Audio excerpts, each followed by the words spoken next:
Thank you for listening to 10 Star Action, a complete Wild Western novella. Please hit the subscribe button so we can keep bringing you even more Western action adventure. Chapter 1. 4 o'clock on this sweltering summer's morning, a tin-horn tough named Amos Nelson ran amok in Dan Sharp's saloon, killing his girl and chopping up the honky-tonk in general before Eldridge Sample came and dropped him. Sample was Marshal of Abilene at this time. It had been a long jaunt across drought-scorched country, chasing bounty after bounty, and on the run himself, though once the law part of it settled he could not say from what. He was not, after all, a man in search of himself. He knew at his heart what he was, what the war had trained him to be, or perhaps battle and hardship stripped away all the things he was not. The artifice and affectations put upon him by society and expectation. Killing was a sculptor chipping away the stone opinion and rocky expectations and leaving only what he was, true to heart. A killer. Abilene had been a close-by destination when he had captured a wanted outlaw with a $500 bounty. Sample had arrived in town with the man half dead and tied across the back of a horse, and when he delivered him to the marshal's office, he learned he had missed the man and reward by 24 hours. A consortium of town merchants surrounded his horse and dripping package as he hitched to the post in front of the empty office and informed him of the town vacancy. Abilene had the air of a killer's town, a motley collection of shacks and storefronts dedicated to serving as a layover for cowboys and caravans working cattle north or south. The law was hired and paid by 5 men trying to make it legit, and Eldridge was asked if he was up for the task. As he could see, there was only one way to collect any bounty on the dying man strapped to the extra horse, so he sent a wire to the rangers to collect the outlaw, sold the bad man's horse at the livery for cash, and asked the merchants for a 1-month advance against 10 Star actions to be performed. After a little grumbling, they agreed, and ponied up the requisite bills, and once again he was Eldridge Sample, U.S. Marshal. Abilene was little different from old F.T. Smith, before the railroad brought civilization one more step forward in a march toward the Pacific coast. He had come there with 44 notches to his tally, and nearly doubled the number in 6 months. He stood tall and spare, and built like a willow, a man with a thoughtful, sensitive, almost gentle face, yet it had the fierceness of an eagle's when he was crossed. He stood blowing the smoke from his gun, alert to any false moves by Amos's partners. He was tallying the damage, and it wasn't good. 2 respectable townsmen wounded, 2 lumber workers badly chopped by flying glass, and a beardless kid with the smell of the brazos on him, whimpering in the sawdust while he held in his guts. Sample made a gesture at the hurt men and thumbed 2 fresh shots into his gun. "So a mad dog can have his drop of blood," he rasped. "Where's Dan Sharp?" Nobody knew, or else nobody would tell, and Sample's eyes turned icy. "Damn it, I told Sharp to get rid of that one. Now you tell him to see that any more mad dogs he's got make tracks, or I'll clean his whole damn bunch of coyotes out and burn this snake nest to the ground," he said to the chief floorman. The floorman held the marshal's gaze with effort, and also held his tongue with even more. Doc Cranford came bustling in, and gave first attention to the townsman. The kid could die or wait. He was just another Texas cowpoke. What started Nelson stampeding? Sample demanded of the floorman. Dan Sharp's doped-up rotgut. "I didn't notice when he started," the floorman answered sullenly. Sample's gun flashed up and down. The man dropped, with half of one cheek cut loose. He lay in the slops and sawdust, breathing hard and cursing. When he rolled laboriously to his hands and knees, Sample reached for his collar and jerked him up. Sample said in a flat, merciless note, "You'll still have a cheek to sew back on if you talk." The man held the flesh of his cheek to the bone, and was torn with hate and fear, the only 2 emotions his kind knew. He blurted on deep, whistling breaths, "I done told you." It was something to do with this new flash woman in town. Amos's girl started to holler something, and he shot her. Then he went crazy. Or made out to. Sample muttered grimly. There were 40 customers, as well as housemen and girls left in the saloon. It was a strange coincidence that the two men Amos Nelson had picked to chop up were of the tough variety, willing to speak out against the wanton viciousness of this wicked town. The two woodmen had once resisted, with considerable success, an attempt to roll them in the alley. The Texas kid had probably spooked at the shooting and gone for his own gun. It looked like a partially set-up job, or at least as if Amos had taken shrewd advantage of an ugly situation.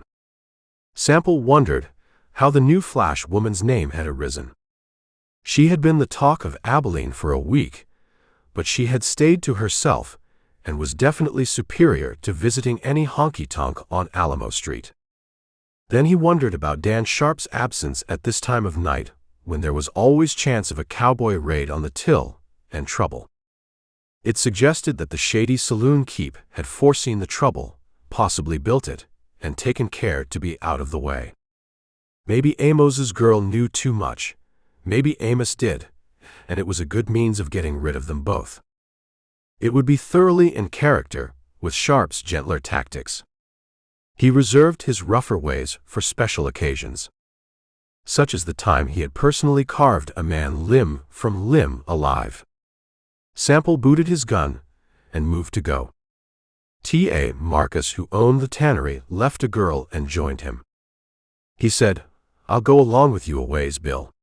There's something upsetting in a woman's murder, even a woman of that kind." Sample nodded, knowing full well that Marcus was coming along for what help he could be, in case some of Amos's pals or Sharp's toughs jumped him from an alley. Outside, Sample put a light to a fresh cigar, found the taste sour, and hurled it down into the street's thick dust. Mad dog slaughter. He growled, anger still churning through him. It doesn't do one damn bit of good to keep shooting the toughs and tin horns, as long as the respectable element is too gutless to clean out men like Sharp and Gabe Garver, who runs that other hellhole. "It is a hard situation," Marcus answered. "Clean up the town, and the Texas trail herds won't come in here." "I'm not suggesting a Sunday school," Sample said stiffly. "I just say to clean out the snakes, who never show their heads above the ground. Put Sharp and Garver and the widow Douglas making dust, and this town would be reasonably safe outside of personal gunfights. Let those three get any stronger, and one day they'll take over the whole town, your tannery included." Marcus grunted and was silent a moment, then admitted, "Matter of fact, there has already been some effort at a shakedown, but it came roundabout. There's nothing to put your finger on." They stopped on the corner of Alamo and Main, and stood a moment feeling the vague drift of dawn breeze from the prairie, and watching the sky turn saffron above the dark gray land swells.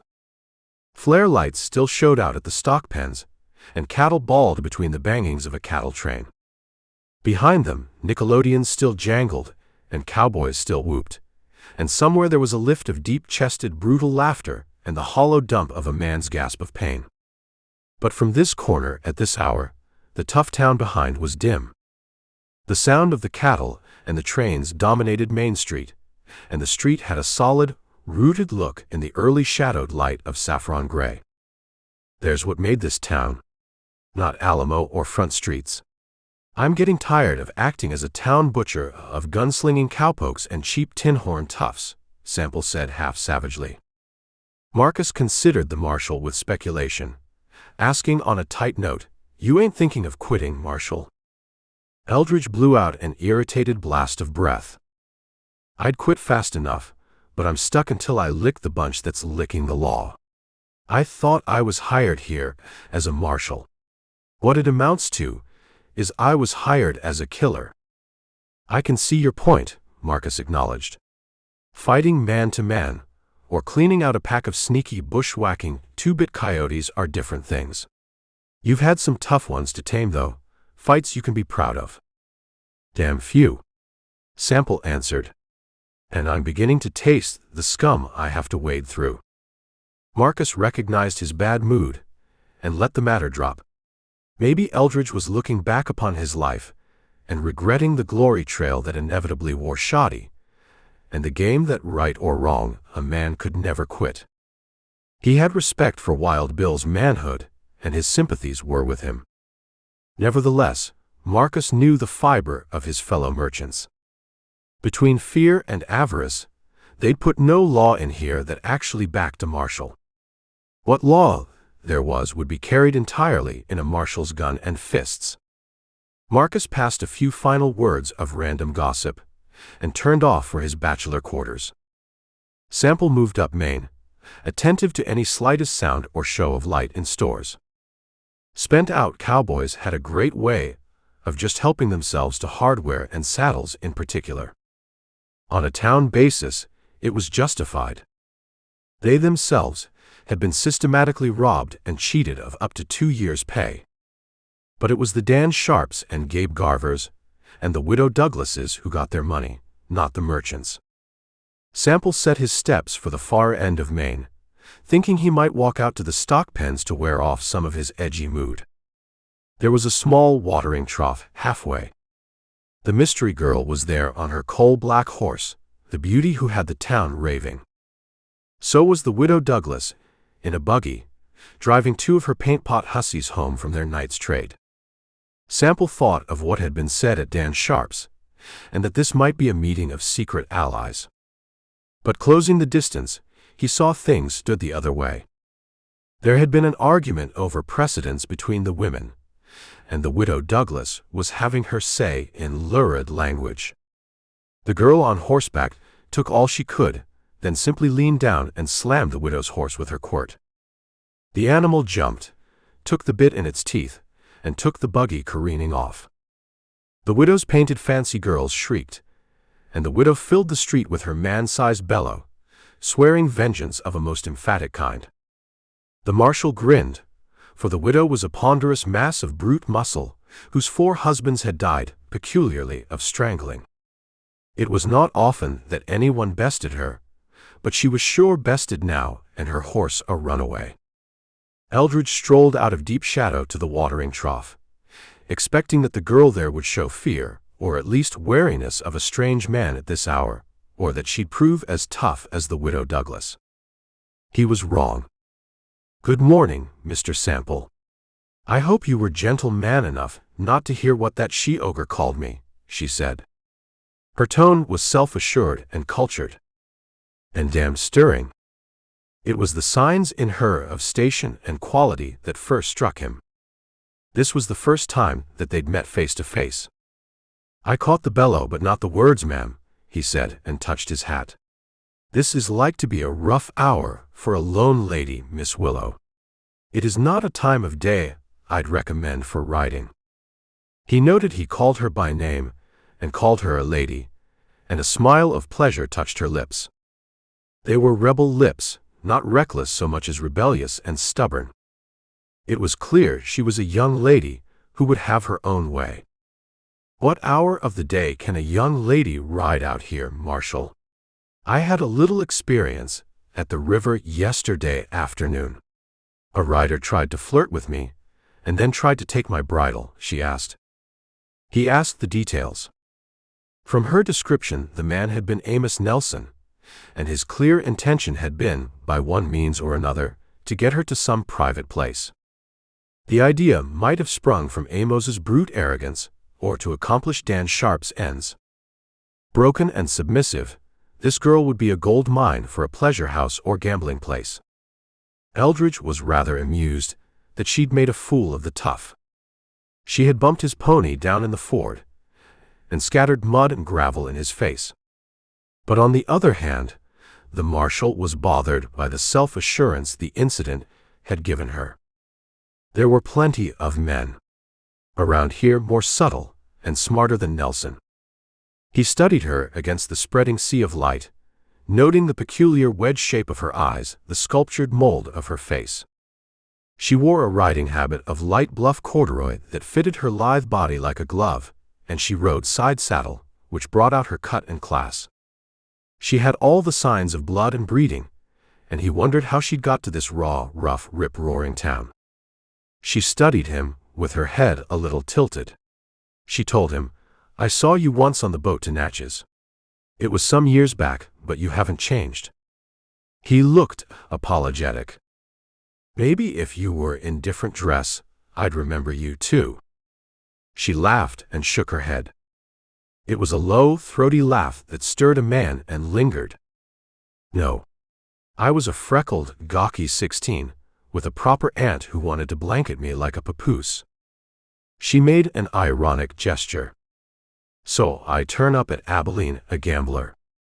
He smiled, but a shade grimly. "I am afraid this will not be the romantic adventure you may have pictured. The color of a wild town is pretty thin. The thing under it is vicious, brutal, sordid." She showed her youth then, in the arrogant toss of her head. "I have not gone into this with my eyes closed, Marshal Sample. You will admit I was able to handle things just now, and at the river yesterday." He nodded. "I will admit that, ma'am, and pay my respects." "I've heard," she said, "that coyotes only attack the weak and hurt Mr. Sample. I am not weak, and I do not intend to get hurt. I am not insensitive, but I come of a family of tough fiber." His mind went back to the fight that had started his own career and trail to glory. The trail had been painted with gallantry and adventure in the telling and retelling of it, until even he had trouble separating the truth of it from the fiction. The homage of the crowd had been like a desert sundown, painting a cruel and sterile land with fanciful color. But once a man started across, he could not turn back. If he had the iron in him, he reached his goal, and nobody ever learned of his bitterness and uncertainties. If he was weak, he failed and went out whimpering, but then who gave a damn? A woman's life would have a parallel, but a woman could not soak up the beatings of a man. He wondered if this one would make the crossing, or if she'd fall as so many had. If she saw this life in its true values, maybe she'd succeed. But if she was misjudging, if she was believing the mirages, the decision had been hers.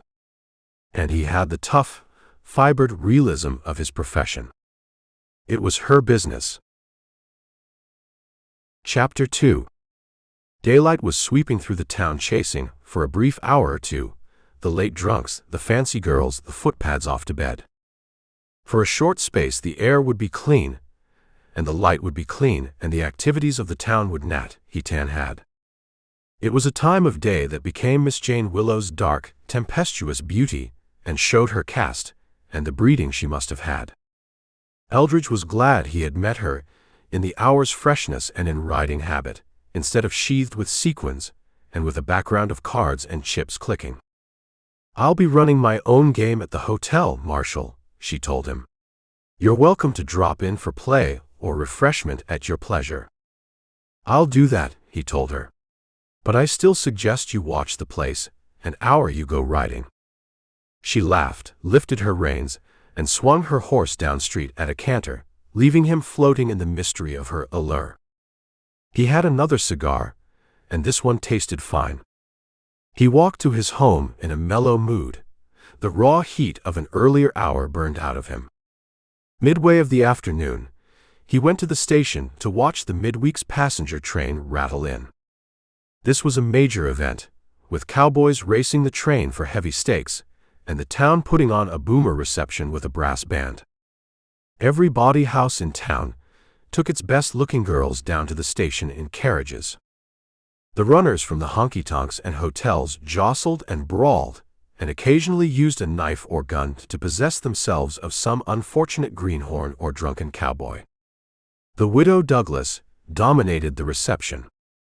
She came, not with a carriage but with a bedecked hayrick toting 20 girls and a long sign reading, "You call it, we got it 100 beautiful refined young ladies." The widow herself was as outstanding as her sign. Her bull voice issued from a ponderous bosom encased in corsets of wagon steel, and the frilliest pink lace she could buy. On these occasions, she was a sharp competitor with Dan Sharp and Gabe Garver. Both were on hand, of course, to size up any loose money arriving in town. Dan Sharp was a human cannonball of a man with a smooth moon face that had never been known to change expression. Gabe Garver looked like a bald-headed vulture with a mouth full of solid gold teeth. Sharp dressed like a piece of painted Indian pottery. Garver dressed like an undertaker. Looking the three of them over, Sample wondered if there was any crime they would not commit for $1. Garver, it was said, had the only kill streak of the three. He had put a second shot into his brother when he killed and robbed him. Dan Sharp strolled over and said almost conversationally, "I hear you paid my little place a call this morning." "I left a message," Eldridge commented. "I got it," Dan Sharp acknowledged. "I'll admit that Amos was a little out of line. But I don't like my head floor man being decorated that way." "A pistol whipping's the only language your floor men understand," Eldridge said. "Well, you sure talked his language then." Sharp growled. "Find out what you wanted." Sample drilled him with a look and said dryly, "Yes." It concerned one of the town's latest arrivals. Sharp probed him a moment, then snarled, "Well, I didn't tell the damn fool to try and kidnap her or to tell his girl about it. I told him to go meet her and corral her business." "What was Amos's girl going to yell out when he shot her?" the marshal asked. Sharp never changed an expression. He said, "You know, I've been wondering myself. But I guess it don't matter too much now they're both dead, does it?" Mockery glittered on the surfaces of his black lizard eyes. Then he said, "Well, it's good to know we've got a marshal can tame this town and keep the peace. Trouble's no good for business, Bill. Fact is, I hate to see you involved in so much trouble. I figure you're entitled to a little peace yourself." "I'll make my own peace," Eldridge told him. "Yes, sir, I think you will," Sharp agreed blandly. "There's nothing like gun law to do it." He extracted a small, short cigar, put a light to it, shot Sample another mocking look, and moved back to Gabe Garver, leaving his veiled warning twanging through the marshal. It was nothing that scared him, but it was nothing to pass off lightly either. It could mean that every time he crossed a street corner he'd be a target, that bushwhack death might lurk in every shadow. Worse, if he breasted his assailants, he'd not find any of the men he wanted. The shrill toot of the train's whistle took his mind from his sour thoughts. Down track, the gaudy little brass-trimmed, red-painted engine careened and jolted at 12 miles an hour across the prairie. The engineer put on a final boiler-testing burst of speed and skidded his train to a jolting stop that turned stage drivers green with envy. The three cars disgorged a motley throng of toughs, trollops, card slicks, a few drummers, stock buyers, and railroad men. But there was one greenhorn today, a dandy whose appearance startled the crowd, froze them with astonishment. He was a small, dapper man, dressed in the fashion of a Mississippi beau.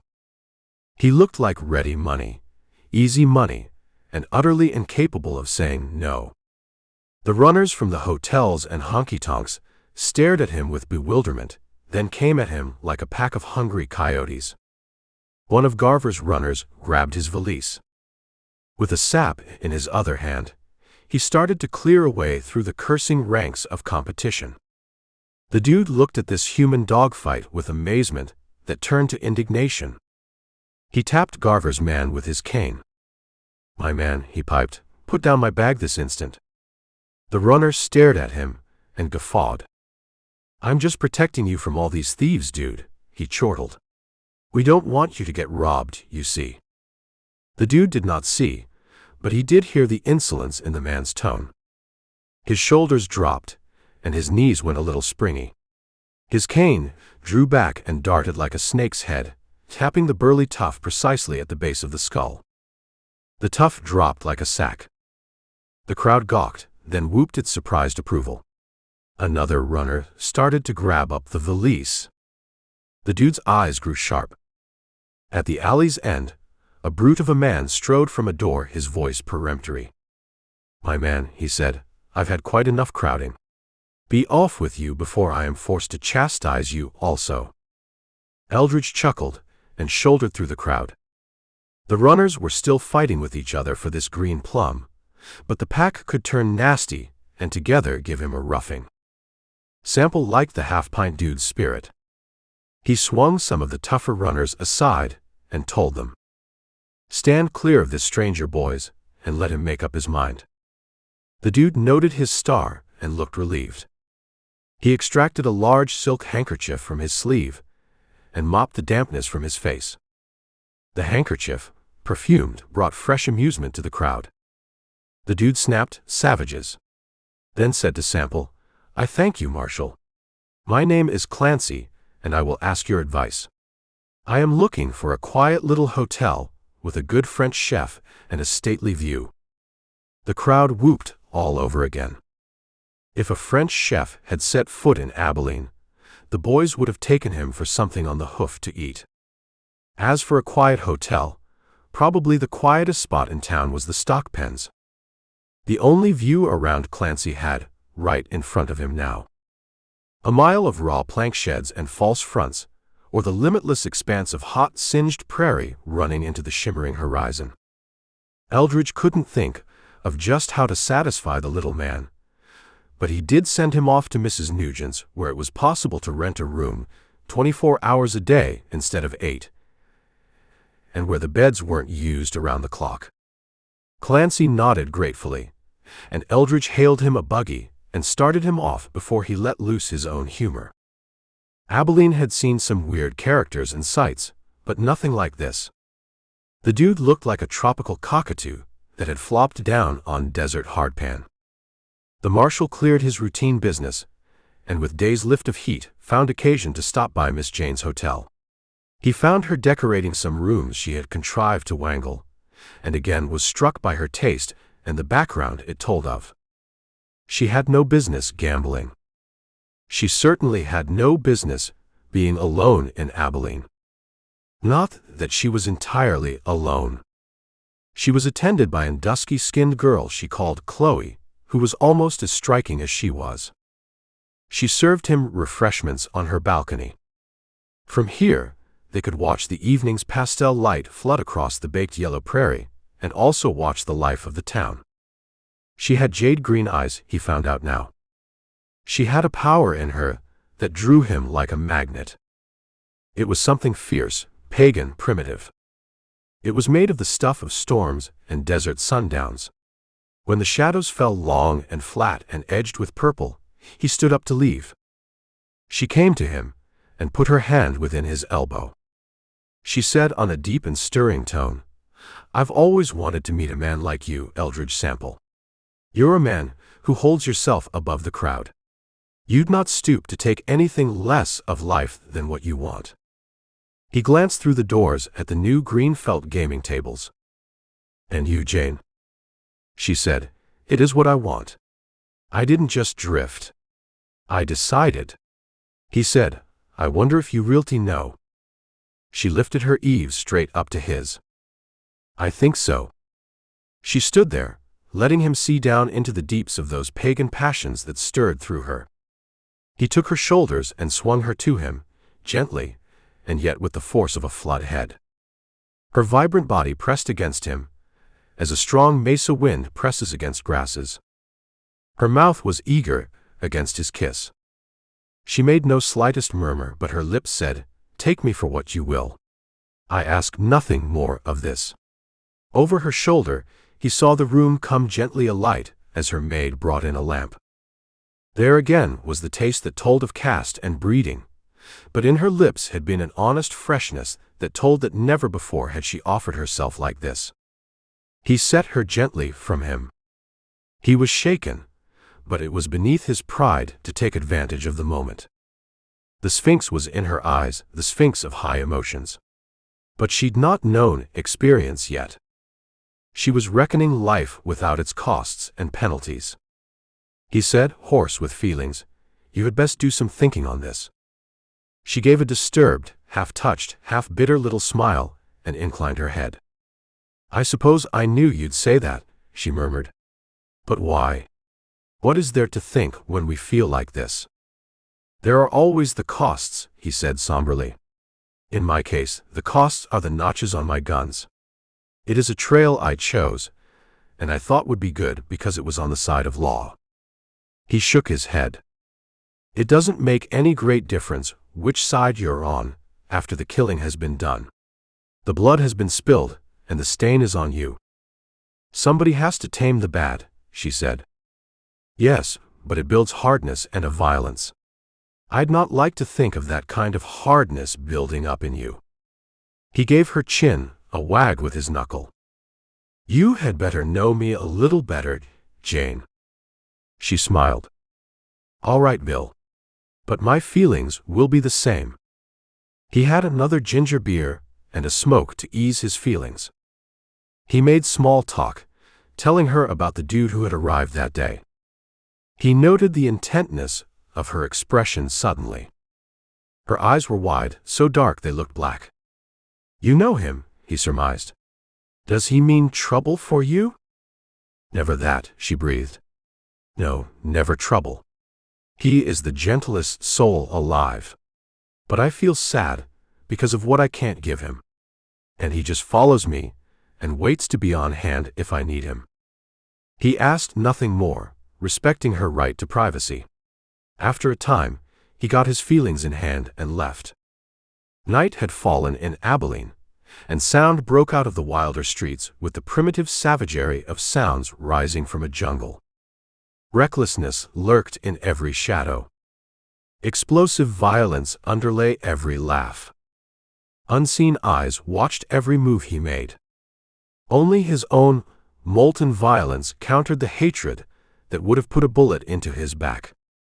He thought of the dude, comparing that gentle life with his own.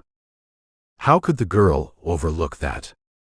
How could he offer her only blood and violence and cruelty and danger, even if she were willing? It didn't make sense, of course. She'd been carried away and didn't know what she was doing. Yet gambling by itself might bear as heavy a cost. It was a door that opened into worse things. Chapter 3. Jane had been noted and was already marked in town. Sample caught the thread of that in Dan Sharp's casino and Gabe Garver's Mustang saloon.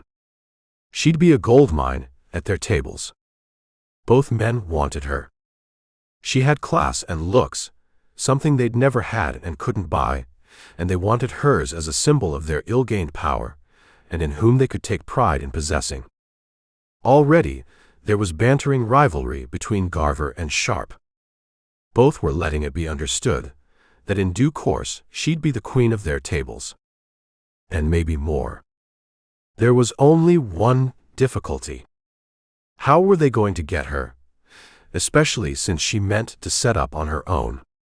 Neither man was above a little polite kidnapping or use of force and threats, but with a girl of her class, one with her cool resolution, they would need cooperation. Eldridge sensed that, in the same way he could smell trouble. Before she had even opened her own tables, the web was being spun around her. She was a property her rivals meant to possess. If she had Wild Bill's protection, though, they'd do nothing unless they bushwhacked him first.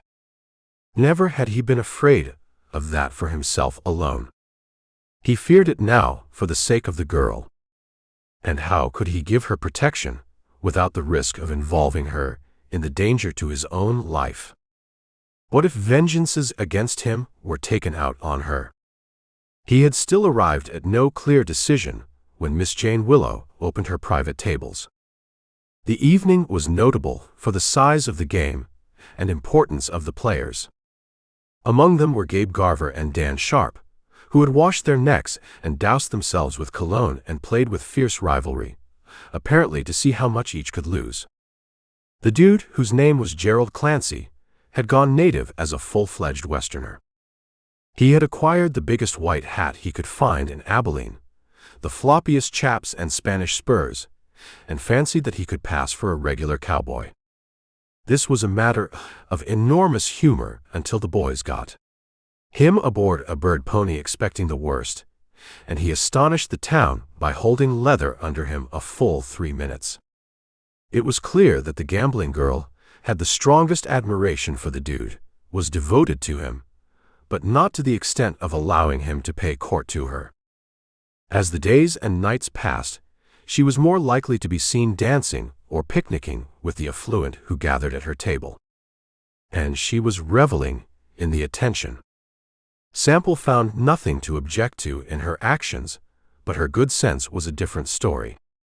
Both Sharp and Garver had surprised him by behaving, and each had, he knew, extended some personal protection over her among the tough element. It was some kind of an act, of course, with them having some vain idea she could be won over, and she must sense it. At least she surely would sense the kind of low and sordid snakes they were, just from the businesses in which they mixed openly. Yet she seemed to find actual pleasure and excitement in their company. She shrugged off the stories of their viciousness, much as Eldridge knew some women to thrill to an Apache war dance with utter disregard of what cruel savages they were. It was something he could not fathom, for she was both cultured and gentle, and in gaming she used the coolest calculation. She did not seem able to realize that men capable of brute violence for small reason were equally capable of using it against her if spurned. He spoke about it to her tactfully. She just laughed.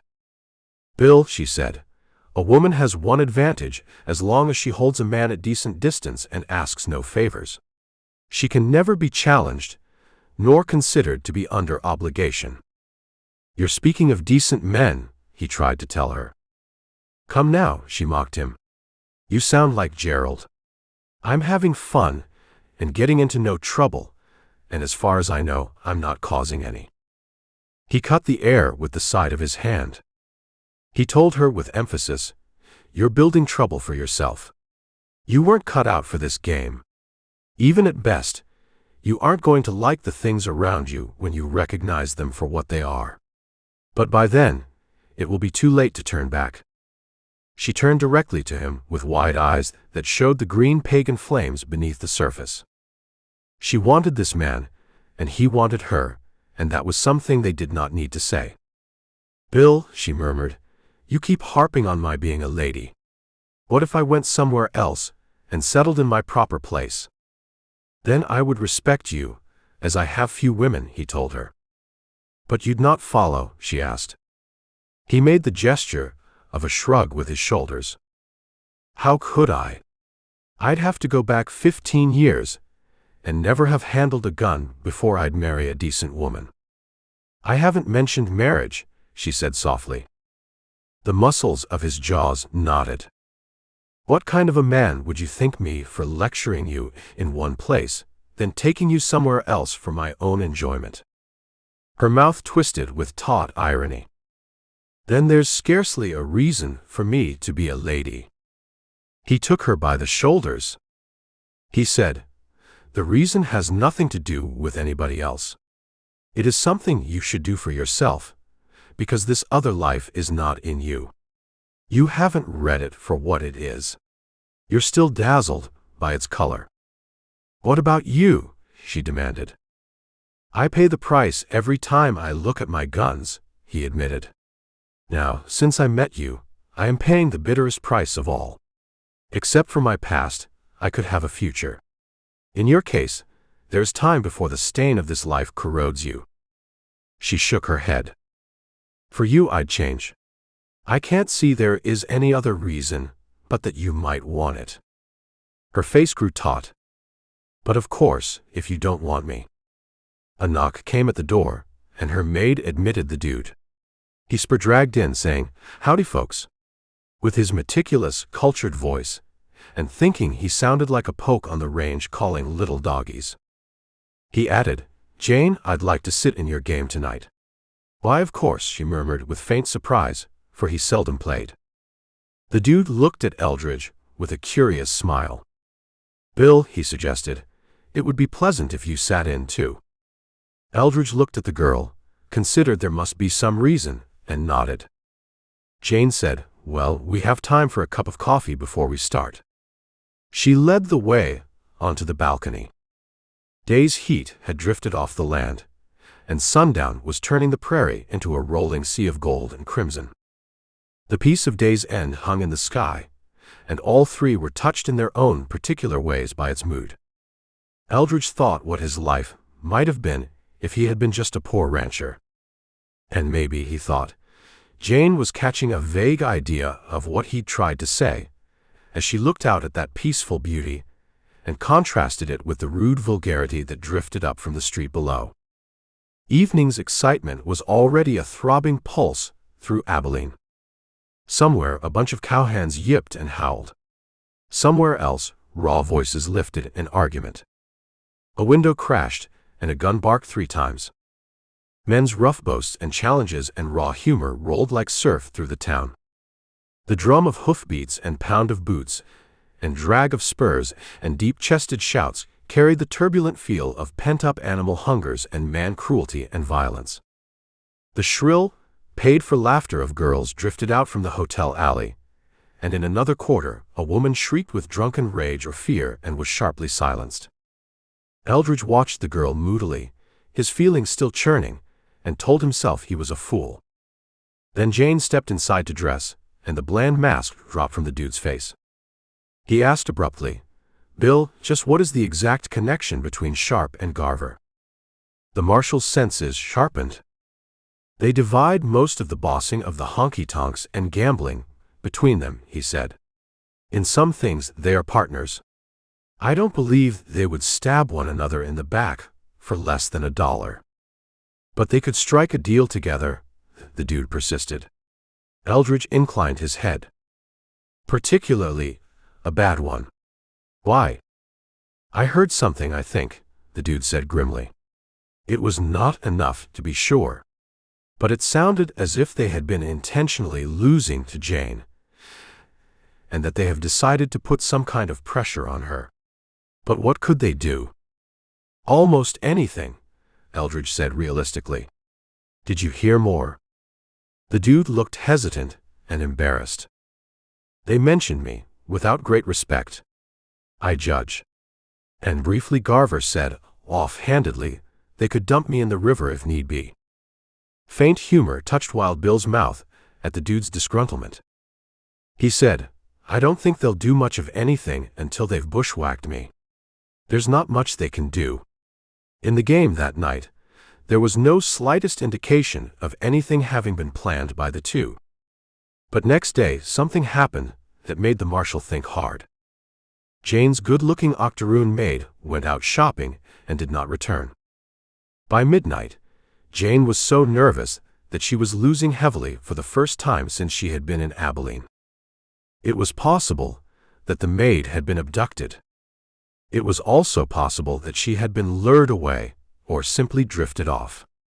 The stakes were high for a handsome young wench of easy virtue in that town, and the octoroon had been missing her old friends and good times.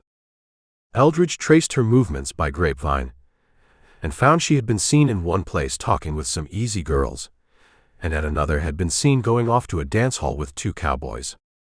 For about 3 hours she had been mixing around at a good clip, which was her right, it being her own time. Then she had simply dropped out of sight, leaving no trace whatever. Eldridge was in a bad spot on this.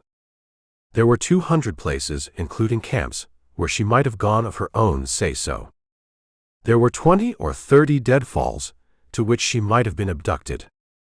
He'd look like a damn fool visiting all those places, and in the end learned she was there of her own will. What happened to women was not considered the proper business of the marshal. On the other hand, Jane wanted to know, and also the maid's disappearance might be part of a plan cooked up by Sharp and Garver. The incident had sure lost Jane's card sense for her. About 3 days later, Sharp and Garver broached the idea to Jane of setting her up in a rather pretentious gambling joint where the games would all be run by women. They made no mention of any side business, but it was pretty clear to the marshal where that idea was meant to end. Still, they made no secret of their offer and they didn't press the point. But they kept winning, and Jane looked at them now as if she were feeling the cold shadow of their power for the first time. And a woman's instinct was to side with power. She might not hold the whip hand, after all. There was little that Sample could do. There had been a reserve between him and Miss Jane since their last futile talk, and there was no way he could give her the self-reliance she was losing. Bitterly, it occurred to him that she had misunderstood his refusal of her. She had taken it as a rebuff instead of the honor-able gesture it was meant to be. But mostly, her jittery nerves and worry were caused by her maid's disappearance. On a hunch, Sample went down to the widow Douglas's. She made a fool of him.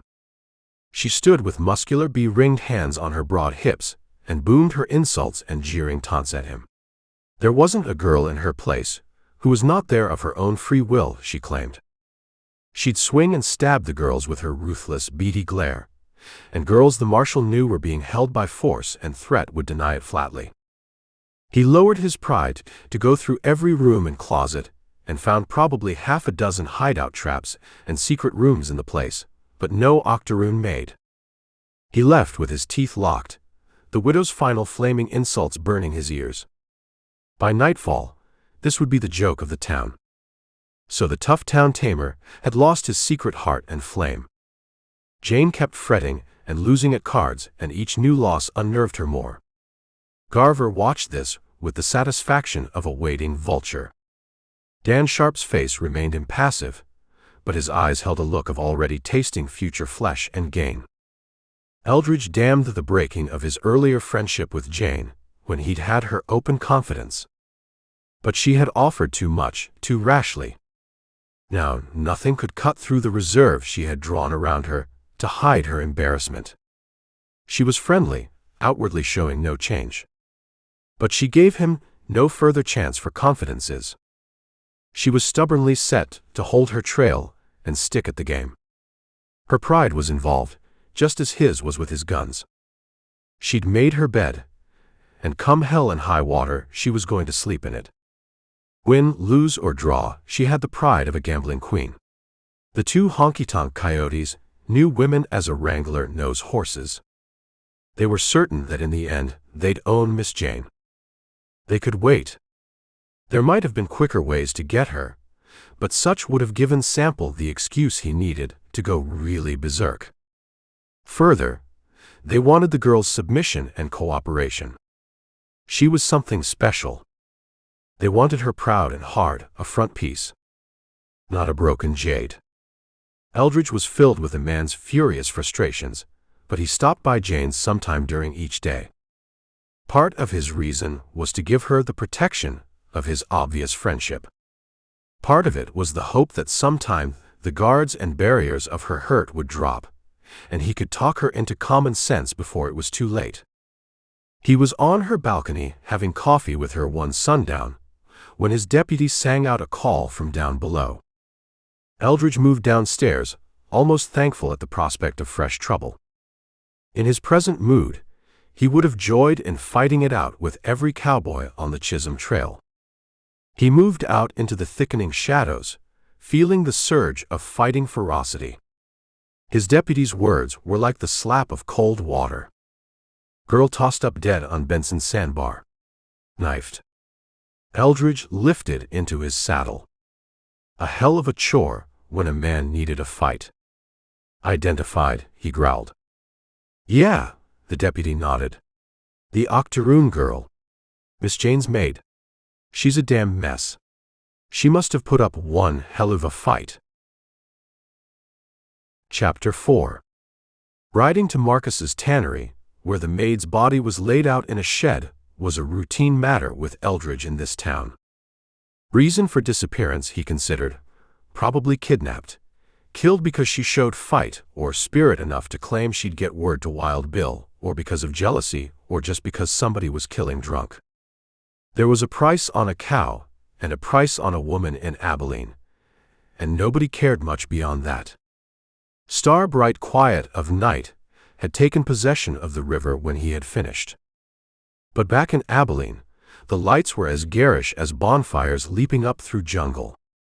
The whoops and yells and ever-crackling gunfire mixed with the creak of wagons and drum of hoof-beats and beat of anvils, and the brash crash of honky-tonk bands into the rising and falling cadence of a savage blood dance. He dismounted and covered the better saloons on Front Street, and found little trouble outside of ordinary flaring arguments.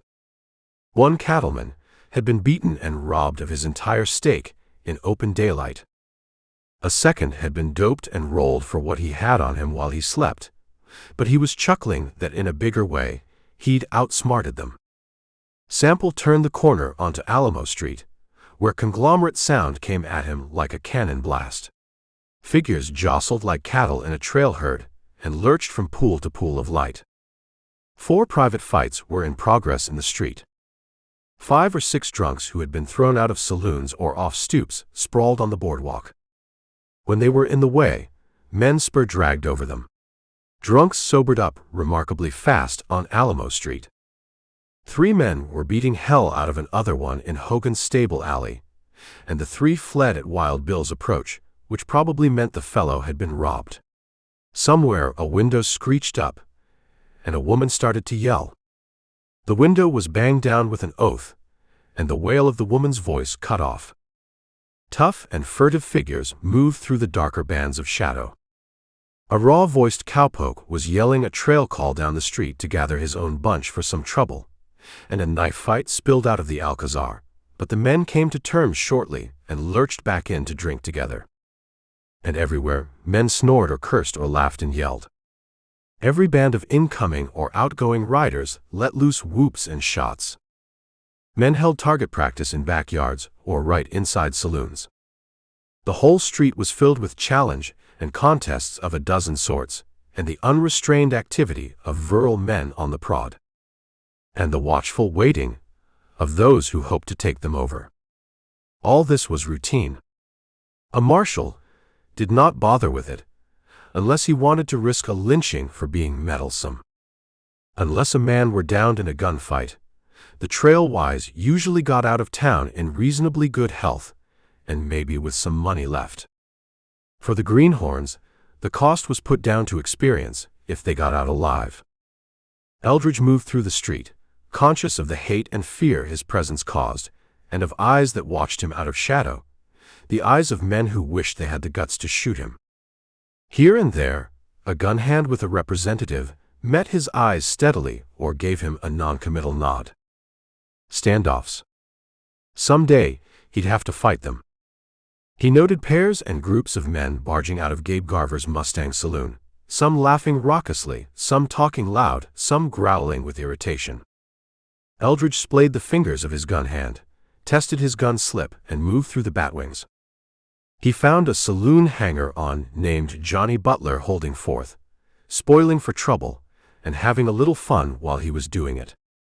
Johnny Butler was a freelance, but he did dirty jobs for Garver, and on occasion worked for the widow Douglas when she had a chore too tough or dirty for her own crimps to handle. Something had wound Johnny up tonight, and Eldridge could guess at what it had been. But a marshal couldn't go around shooting up men on guesswork. Either he had to be sure, or else provoke a fight. Right now, Johnny Butler stood at the bar howling out his lurid boasts. He had spilled over a table and cowed the disgruntled card players into sitting on the floor. He had slapped some white-faced young cowhand into a state of sobbing shame. He had made a big bruiser of a muleskinner dance and stand with his hands raised against a post. That was all private business. A marshal didn't bust in. But right now, Johnny was aiming to practice some trigger work on the overhead lamps, and the marshal could consider that a matter of public interest due to the possibility of fire. He moved at a quiet, steady pace across the room, stopping before Butler with his thumbs resting on his belts. "Your night to howl, Johnny?" he inquired. Butler swung and glared with half-wild eyes. "What's it to you, Marshal? I'm having me some quiet fun." He snarled truculently, but he had been loading, and now, out of caution, he left the chamber of his gun open as he laid it carefully upon the bar. A nice, peaceable gesture, Sample AP proved. "You said you were having a night of quiet fun, Johnny. Wouldn't be you'd already had your fill of excitement and blood." Caution and sobriety dropped over Butler like a blanket. He was a bad one, but he was tough. He didn't take any pushing around, and crowded hard enough, he might even fight Sample. His eyes narrowed and went hard and steady. "What you driving at, Marshal?" he grunted. "Thought maybe you'd started with a little fun out at the Widow Douglas's," Eldridge allowed. "Yeah, I was out there," Butler told him bluntly. "The place was dead. It's why I come downtown." "Deadness is kind of catching," Eldridge said. He saw the pupils of Johnny's wild, dangerous eyes dilate, but the tough had a brass front. Johnny said bluntly, "You trying to crowd me, Sample? I raised less hell out there than you did the time you got the widow all stirred up, looking for some octoroon gal nobody had ever heard of." Suppressed laughter ran through the room, and Sample saw he'd lost this pot. Laughter was the worst thing that could happen to a gun marshal. His eyes flickered bleak lights at Butler. "Well, somebody's heard of her now," he rasped. "She was found in the river knifed." Butler tossed his head and snorted. "What the hell's it matter about some runaway black gal?" he demanded loudly. "You trying to start another war between the states, or just feeling like prodding?" "I'm feeling damned prodding," Sample said. "Well, feel it somewhere else," Butler growled. "I don't know nothing about that girl, and I don't give a damn. I'm just having a little fun, like I said." Garver came to his office door and called testily, "What's wrong, Sample? Johnny ain't out of hand." Garver's toughs and his floor men began a mutter of agreement that ran through the crowd. The bunch had been indifferently interested at first. Now real sympathy for Johnny Butler was building. This was the thing a gun marshal without law to back him had to contend with. This was what he always had to watch. He could shoot only one shot at a time. When the showdown came, it was the temper of the herd, the respect or avoidance, that gave him his outside protection or let some snake get away with a few sneak shots. And Butler had openly disavowed any knowledge of the maid, and had turned down a fight. If Sample pressed the matter further, he'd have to breast a whole mob. He said grimly, "All right, as long as your fun is quiet, Johnny. Boot your gun now. And be careful." Butler laid his hand on his gun with an eagerness broken by sharp hesitancy as Sample's hand slapped his own gun butt. "I said, be careful," the marshal snapped. "What you so spooky about tonight?" Butler mocked him, but with purposeful control of his movements. He clasped the gun forward of the trigger guard and over the hammer, and holding it that way, holstered it carefully. Sample nodded. "Walk over and see Garver now. He's waiting for you." That would put Garver in the line of fire if Butler tried for a trick shot. Butler shot him a truculent look, but saved face with a rough laugh, and sauntered toward Garver, who was looking as worried as an unpaid undertaker. Sample kept his hand on his gun butt and moved out through the mixed-tempered crowd. He'd lost face by the incident, but he'd read the answer to the maid's disappearance and had seen death in Johnny Butler's eyes. Maybe Johnny had knifed her, maybe not. But Johnny knew about it, and it had happened at the Widow Douglas's, where a rickety dock ran out into the river. Still, Eldridge had to check the fact. That was the real hell of this business. Not the risk, not the fighting, but the pressure that gun law decisions put upon a man's conscience. When you came right down to it, that was the chief difference between gun law and outlaw. The separating of right and wrong, knowing the difference between the two. He went on down the brawling street, sensing this night's mood and the potential chance of mayhem from the rhythm of the street sounds, what he saw or failed to see, what he heard or did not hear. Extra joviality in Sharp's casino could tell a story. A man drinking in an unaccustomed place or standing on the wrong side of the street could tell another. Near the end of the street, he turned into Pig Alley, where gin-soaked, jeering girls slammed the doors of their cribs in his face. At the end of the alley, a big dark brute of a man strode from one of the doors and came to a sudden stop. The man gave a rough laugh at seeing who was before him. "Well, well, Marshal, ain't fallen for one of my choice little tenants, have you?" Eldridge bit off the end of a cigar and rolled it in his mouth. Just looking for the little woman who used to work for Miss Jane. The man's mouth hardened. He knew something, and knew that Sample knew something, and he wanted no misunderstanding with the marshal. "Won't do you no good to look here," he growled. "Won't do me no good to look anywhere until I find out where she was," Eldridge commented. "Was?" the man repeated, and in his eyes were lights of understanding. "So she wouldn't break, and they knocked her off." He dropped his face and spat. "There's some rough people giving this business a bad name, Marshal. I ain't no lily, but murder ain't happened in my alley yet. You find this gal in the river?" "That's a good guess," Sample said. "Only a guess," the man told him. "I ain't heard nothing about her since the day she disappeared. But most of the dead ones show up in the river. Knifed or strangled." "Knifed," Sample said, put a light to his cigar and nodded. Pig Alley was the chief competitor of the Widow Douglas. When you wanted information on one snake, go to another. Knifed or strangled was enough of a tip. That meant that all that time, Jane's maid had been held captive at the widow's. Eldridge moved back through Alamo Street's wild bedlam, pulling in a deep breath of fresh air at the corner of Main. He had supper alone, wondering what to do about this. The feel of Abilene was like a bad taste all through him. He could gun-whip Johnny Butler, maybe, and beat some truth out of him, but there'd be Garver and Sharp stirring opinion against him. Nobody was going to get too excited about a black maid, who might have been wild in the first place. He was not above a semi-indifference himself. It had been his hard-boiled experience that few people got into trouble they could not have avoided. Men who got killed were usually wearing guns in gunmen hangouts. Women who got abducted were usually flirting with somebody they should not have been. Jane now, and heaven save her, was heading for trouble, but she had built it by coming here and disregarding the code of respectability. And he did not exempt himself from the trouble quota. It was his considered opinion that someday he would die by a bullet, but he had asked for it. Chapter 5. Paying out a coin, Sample got a handful of cigars, left the saloon, and went up to Jane's. 2 tables were in play.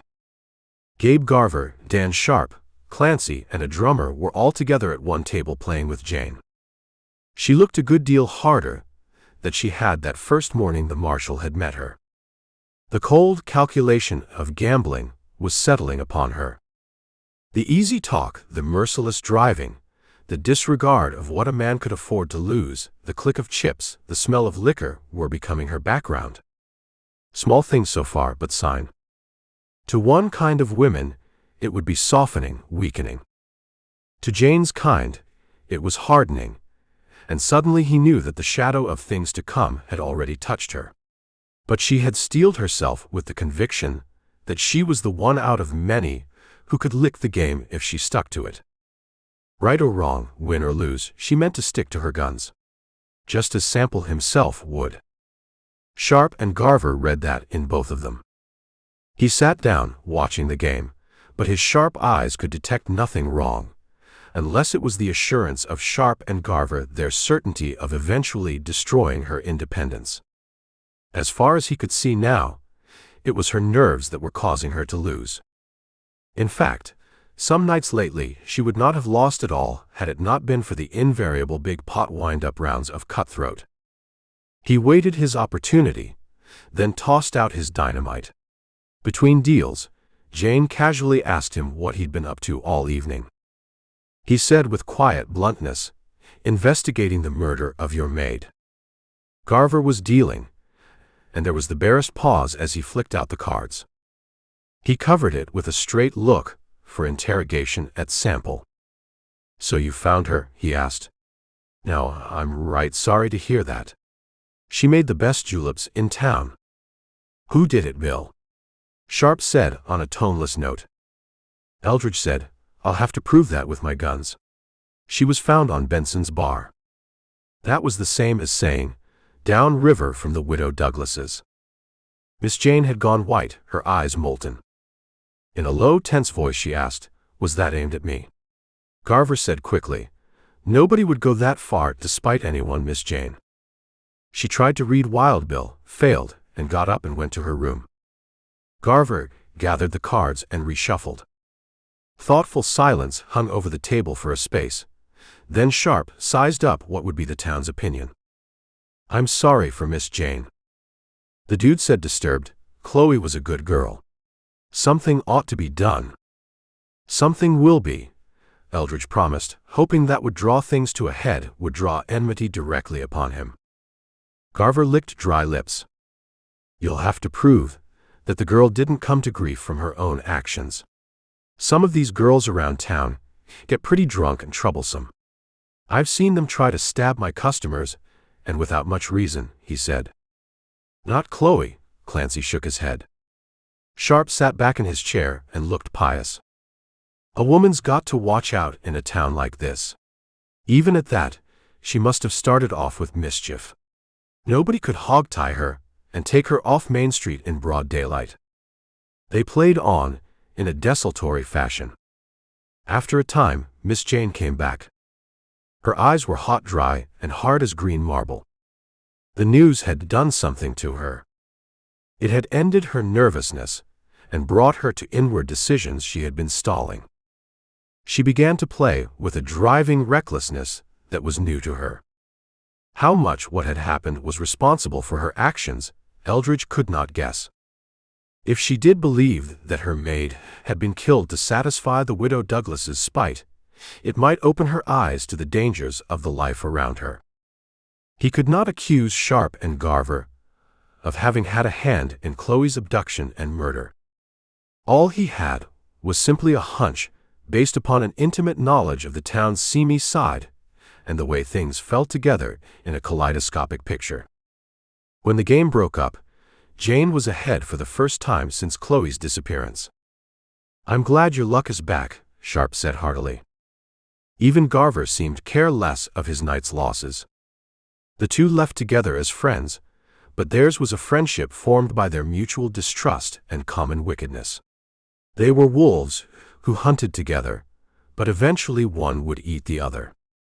Jane looked tired, and Sample left with Clancy, bent on supper, but on the street, the dude stretched and said loudly, "Damn me if I wouldn't like a breath of air. How about a stretch down to the depot before coffee?" Eldridge stretched himself, and they strolled down there, each occupied with his own thoughts. They stopped on the depot platform for a smoke, and watched the all-night activities in the nearby stock pens. "Bill, is that game on the square? I mean the players?" Clancy asked abruptly. Eldridge frowned. "I've wondered the same thing," he admitted. "But I've not caught anything wrong. What's on your mind?" "I'm just worried about this Sharp Garver setup," the dude admitted. "They've been smart enough to behave, and smart enough not to deny their reputations for evil. And I am afraid Jane is taking them for diamonds in the rough, and they are taking her for all she's got." "I think they're playing for bigger stakes than her money," Eldridge said bluntly. "The danger is not what they want, but that she'll fall into their trap and voluntarily put herself beyond any help we could give her." The dude nodded in agreement. "My own thought," he said. "Beyond what I've told her, there's no way to point out her danger," Eldridge said, considering. "Your own position is different. If you think raw facts would do any good, I could give you some to pass on to her." Clancy shook his head somberly and put a finger to his ear. "It goes in here," he said, tapped his forehead and then his heart, "but it doesn't mean anything here or here." "You've known her a long time?" Eldridge asked. "Yes. Our families arranged our marriage, but she rebelled.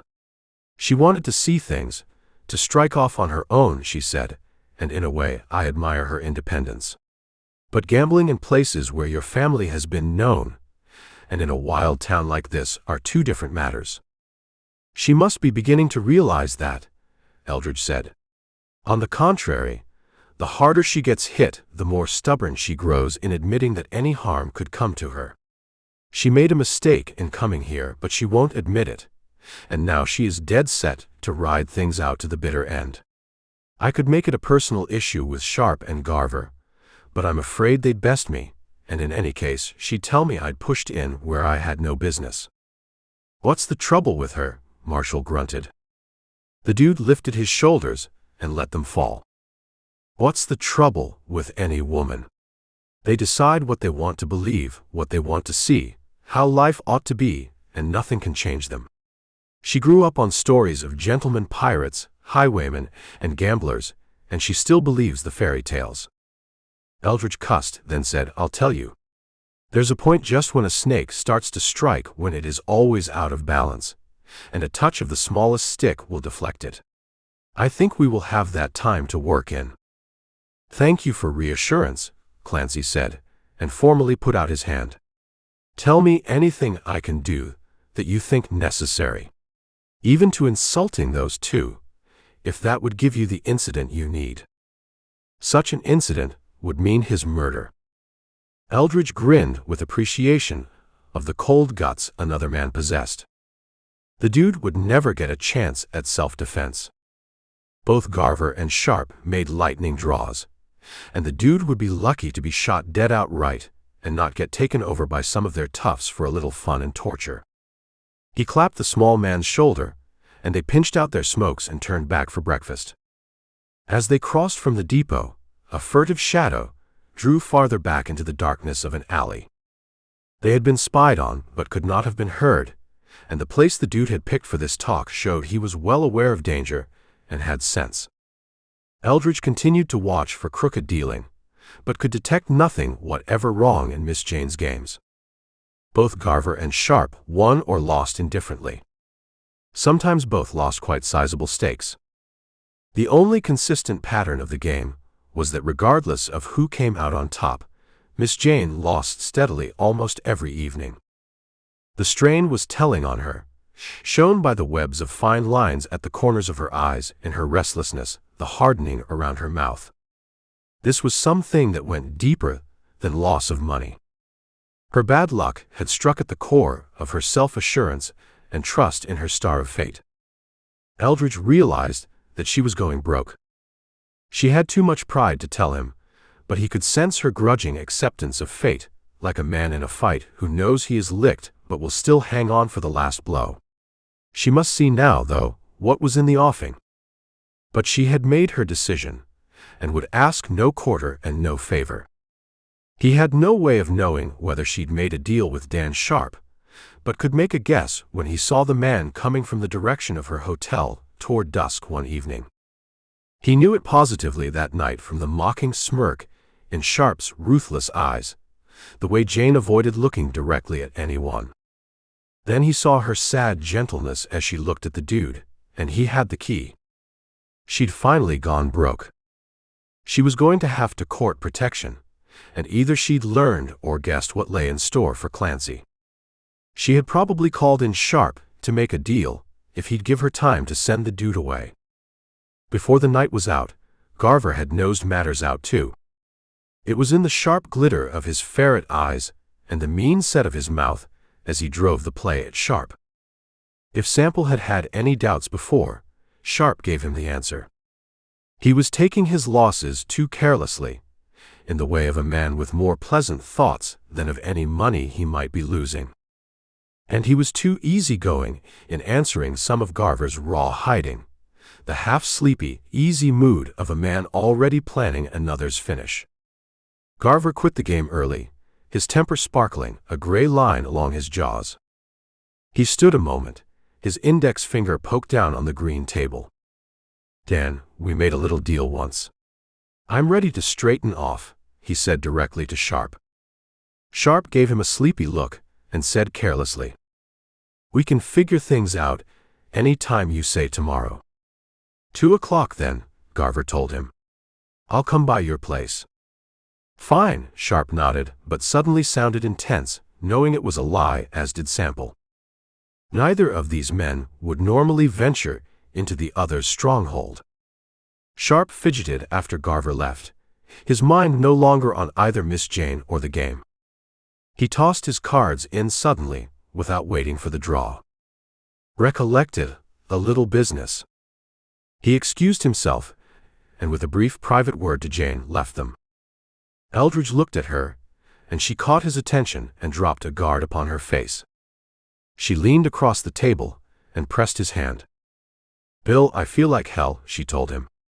"Do you mind if we call it quits for tonight?" "Not at all." He smiled and patted her hand. "Get a good sleep. Maybe everything will turn out all right yet." She smiled back at him, but her smile was weary, bitter. She looked at him a moment, as if thinking, with the right answer from you, everything would. Then he was leaving, mouse quiet on the stairs for all that he was a big and solid man. He caught a sound in the darkness below him and stopped to listen. Footsteps beat back through the thick dust of the alley. He moved on down the stairs and walked directly to Garver's Mustang Saloon, but the owner was not around.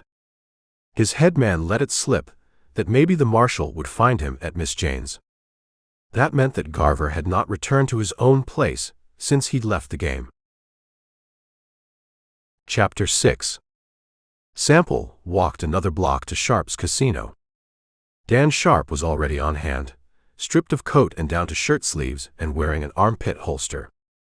He was moving around in front of his bar, keeping an eye on things. He had already posted lookouts, and his toughs were lounging near the front of the room, which was not their regular point of loafing. There was heavy dust on Sharp's boots, and a scattering of it up his black pants. So it had been Sharp who had lingered and run through the alley as Eldridge had come from Jane's. Sharp was expecting trouble then, and ready for it, and had Miss Jane not been in the picture, Eldridge would have wished him grudging luck. He was a bad actor, but there was a blunt, brute honesty in the man's toughness which Garver did not possess. It was even possible that in his fashion Dan Sharp loved Miss Jane as far as his callous nature would permit. He had at times done a few decent things, the marshal recalled. Once he had returned a girl to her folks in Ohio because she had been only a foolish, overgrown kid, masquerading as 7 years older than she was. Another time, he had taken care of an old desert rat who'd got smashed up by mistake in one of Sharp's orgies of violence. Not too many kindnesses for a man's tally when he reached the gates of hell, but a lot for Abilene. It made him an angel compared with Gabe Garver, who had sponsored that female tarantula, the widow Douglas. Dan Sharp gave the marshal a tight grin. "Stick around and watch me save you some trouble," he remarked. "Always glad of that," Eldridge nodded, and took a position near the craps table from where he could watch the room. The games finally broke up, and time crawled toward dawn. There were the usual arguments and fights, but Dan Sharp broke them up fast tonight. He wanted no action that might screen a sneak entrance by Gabe Garver. When dawn was a pale smudge of dirty gray-yellow through one upper window, it did not look as if Garver meant to come. But if he didn't, he was stuck with that showdown for 2 o'clock, and that was to mean trouble. Eldridge was pondering this, while Dan Sharp moved impatiently around the saloon, watching the front and side doors. Then something, sight or just a highly developed sense for trouble, took Wild Bill's eyes to the back of the room. There was a door there, kept bolted. There was a high one, too, leading into the storerooms. This door was swinging slowly open, and it showed a man's shadowed form squatting. At the same moment, a whistle came from outside the saloon, and was repeated by a lookout inside. Sharp stopped in his tracks, his head jutted forward, his attention riveted on the front door. Boots pounded on the front steps, and there was the sound out there as of 5 or 6 who were drunk. Eldridge saw light glint in the storeroom doorway. His hand flashed and his gun barked. Sharp threw himself aside, almost in a cartwheel. A rifle shot came from the storeroom door, but it went wild. A second shot sounded back there. It kicked up sawdust right below the door. Then Garver's figure showed in the light, turned grotesquely and pitched down from the door. Dan Sharp looked over at Eldridge's smoking gun and made a wigwag of thanks. "Do the same for you sometime," he growled. "You mean you'll do for me what Garver was going to do to you?" "Go to hell." Sharp stomped back to look at Garver's gasping form. He paid the dying man the last respects of a good kick in the head. Garver probably never felt it. His toughs and Sharp's toughs were fighting it out on the front stoop. Eldridge had a drink with the honest conviction that the more this bunch shot each other up, the better for Abilene. Dan Sharp came up the bar to join him, indifferent to the fight in front. "That sneaking rat. I knew he'd try a double cross." "Garver seemed to think you pulled a double cross," Eldridge commented. Sharp stiffened. His lids drooped, his eyes went cold and calculating. "Garver seemed to think he had some money, maybe a high card draw for a woman coming." Eldridge snarled, his blue eyes icy cold. "Only deal like that I can figure would be a crooked deal." "Strong language, Marshal. If you mean the card games, you were sitting in most of those games yourself," Sharp growled. "But not always in the same seat," Eldridge said. "You and Garver held the same seats each time." "I think I'll go take a look at those seats, Dan." "Go look then. I've got to give my boys a hand," he snarled. He made tracks for the front door. Eldridge wheeled for the side door, grimly amused at Dan Sharp's abrupt interest in helping out his toughs. Outside, he stepped into the darkness of the alley. The sound of the fight came clearly. His vision adjusted to the darkness. He crossed the yard and let himself out through a door in the back fence. All sounds of the fight in front had ceased. He could picture Sharp ending the fight with the announcement that Garver was dead, and he'd hire any of Garver men who could still shoot. Dollars bought loyalty in Abilene. Nothing else did. Eldridge ran down the big back alley at a lope. He came out a half-block from Jane's hotel and stopped to blow. He had a deputy on duty, and sent his shrill signal whistling on the chance the man would hear it. He turned and went up the steps, calling Jane's name. He pounded on the door, and she answered shortly with a night lamp in her hand. He banged the door shut, turned the key, and crossed to her personal table. He felt the surface in front of Sharp's seat, the edges and then underneath. A deck of cards slipped from a clip into his hand. The same thing happened at Garver's seat. He straightened and fanned the decks, and saw at a glance that these were trimmed decks, and that she would have been dealt a losing hand. He stared at the cards unbelievingly. How in hell could they switch decks and stack a game with him watching for just that? Maybe once, maybe twice, but more than that. He pounced upon the thought. They didn't have to stack the decks to gain the advantage. Twice a night was enough to be sure of winning, if the 2 times were those final staggering no-limit pots. Jane followed his thinking. "But how could they leave them there?" she asked. "I do clean up and look around." "They never left them before," he told her. "They'd bring a fresh deck each time and take it with them when they left. Last night, the tension built too fast and they forgot them in their hurry to get out." She bit her lip. "I've been a fool, I guess. I watched for shuffle and deal tricks, but when none showed up, I put everything down to my own bad luck. I figured them tough, but honest. At least as far as I went," she murmured. He flung her a sharp glance, not critical, but suddenly understanding. She was not the first person whose thinking had never gone beyond herself. Probably in the same way the town's toughness had meant no more to her than a storybook, because she had never seen that it could touch her personally. A raw-voiced call broke at them from outside. "Marshal, come out on that balcony for a palaver." "Don't go," Jane clutched his arm. "Don't worry," he told her grimly. He wheeled her around and pushed her toward her bedroom. "Get inside." Violence broke through Sample in a storm. His quiet expression exploded with lust of battle and fighting hatred. The door burst open with a crash. Sharp and 4 of his gunslicks piled through, their guns blazing. Sample's first shot blasted one tough back through the doorway. The marshal's second shot raised another gunman into the air and dropped him, beating a tattoo upon the floor. Dan Sharp reached the cover of the balcony door as Sample scrambled beneath the table. Eldridge fired and heard Sharp's suck of breath, and he lurched a little so that one arm and shoulder showed beyond the door. Eldridge used the mark for estimate and put 2 shots smashing through the door. He felt fire cross his shoulder at the same instant that Sharp twisted out into sight, staggered, and sprawled out writhing. He had guts, though.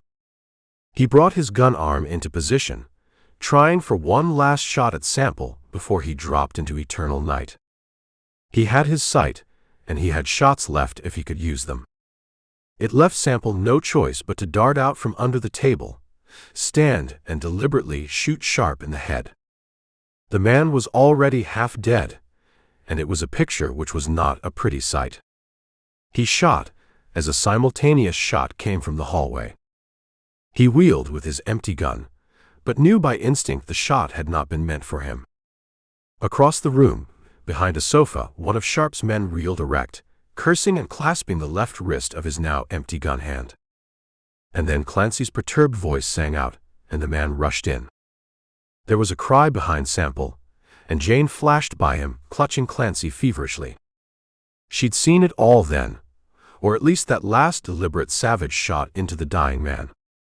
He didn't know how he knew while he was watching the last wounded tough and reloading, but he could sense the shock and horror on her face. He knew that she was clutching her age-old friend to her, and that finally, the reality of brutality had penetrated to her. His left shoulder was spouting blood, and he looked grim but not with pain. Fighting savagery was still a molten thing inside him, contorting his features and showing his wicked savagery. Right then, his thoughts were not of the girl in Clancy's arms. He was a jungle animal filled with fierce hate and readying himself for more of Sharp's men. Steps pounded on the stairs, and he heard his deputy and Marcus both call out to him. Seeing that the hallway was now clear, he dropped his gun to his side and simmered down some, and put his first direct attention on Jane.